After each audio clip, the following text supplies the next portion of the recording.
He knelt in the dirt at dawn, hands trembling as he hammered down the last bolt, his heart pounding with hope for children he'd never seen. This is the Empathy Room. Stories where kindness changes everything. Subscribe and tell us in the comments where you're watching from.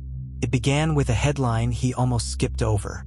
A local report about children getting hurt while playing on old, rusted equipment at a park that had been forgotten.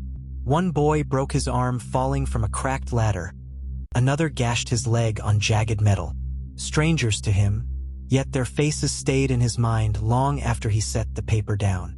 That night, lying awake, he thought about the children he once saw overseas during his years of service. Kids who had almost nothing, yet still laughed when given a reason. He remembered telling himself he'd do something someday to give back in a way that mattered. Now here was a need staring him in the face, right in his own community. He could have looked away, said it wasn't his problem, but his heart wouldn't let him. "If not me, then who?" he whispered in the quiet of his room, staring at the ceiling.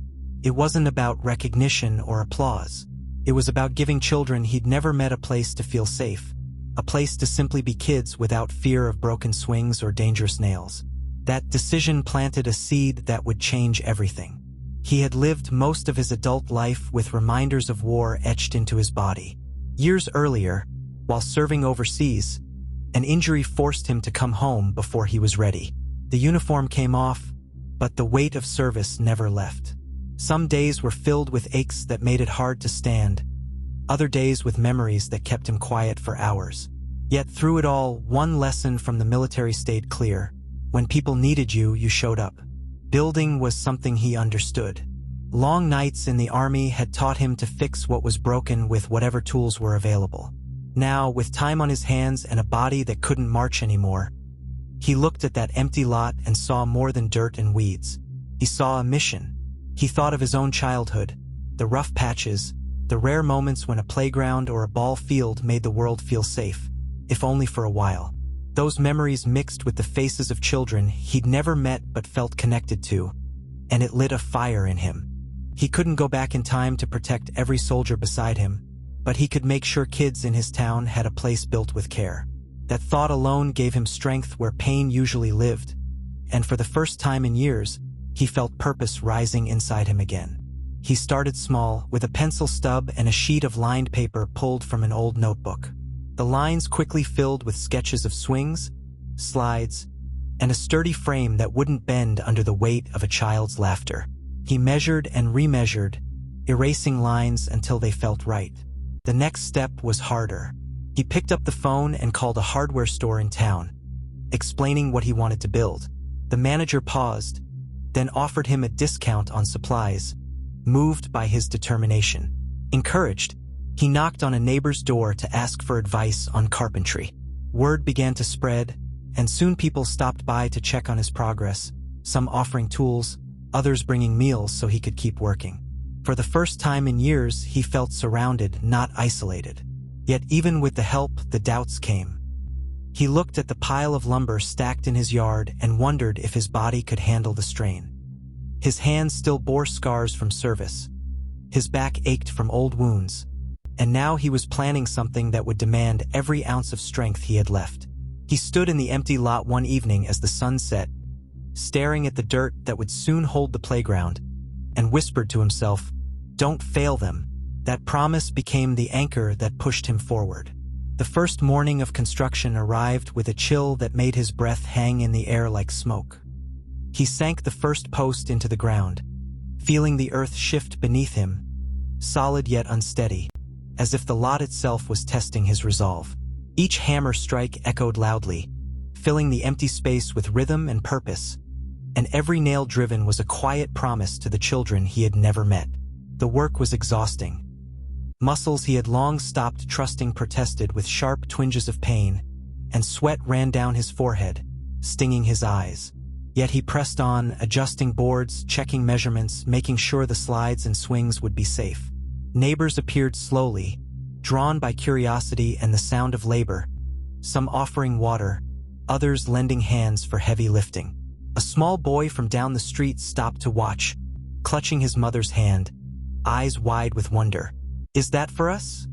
the boy asked, And for a moment the veteran paused, the hammer suspended in midair, realizing the impact of what he was creating.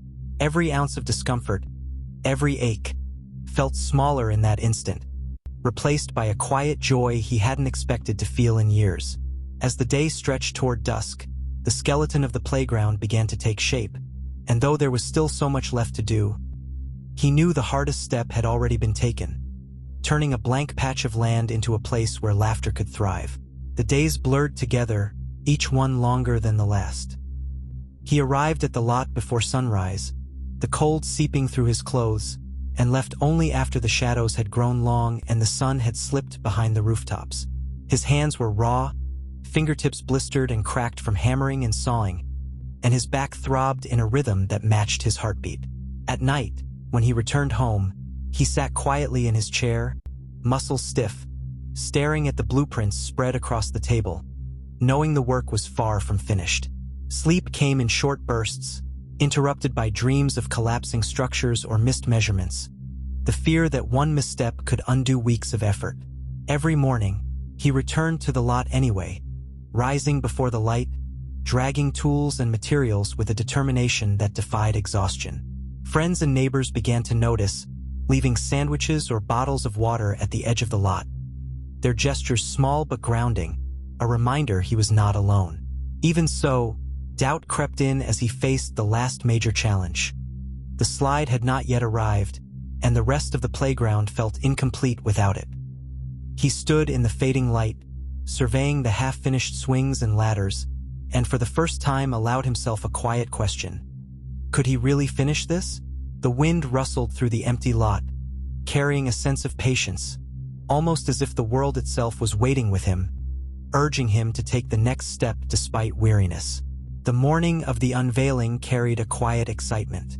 The veteran walked across the lot, each step slow but steady, taking in the finished playground, swings, slides, and strong frames standing where weeds once grew.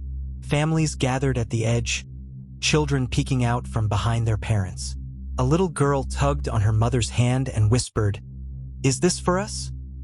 He gave a small nod, and in an instant the children rushed forward, their laughter filling the air. A boy climbed the ladder and slid down with a scream of delight. Others raced for the swings, and the empty lot came alive. The veteran stood back, a soft smile on his face, knowing he didn't need words. The joy in their voices said it all. Parents gathered along the edge of the playground, some smiling, others holding back tears as they watched their children run free. The veteran stood a few steps back, silent, letting their laughter rise into the evening air. A mother pushed her daughter on the swing. A boy raced up the ladder, and the sound of joy filled the space that had once been nothing but dirt. Neighbors approached to thank him, their voices full of gratitude, but he only nodded, his eyes fixed on the children. In that moment, he understood that this playground was more than wood and steel. It was a gift that would outlast him, a legacy built not for recognition, but for the simple promise that kids he never knew would always have a place to feel safe.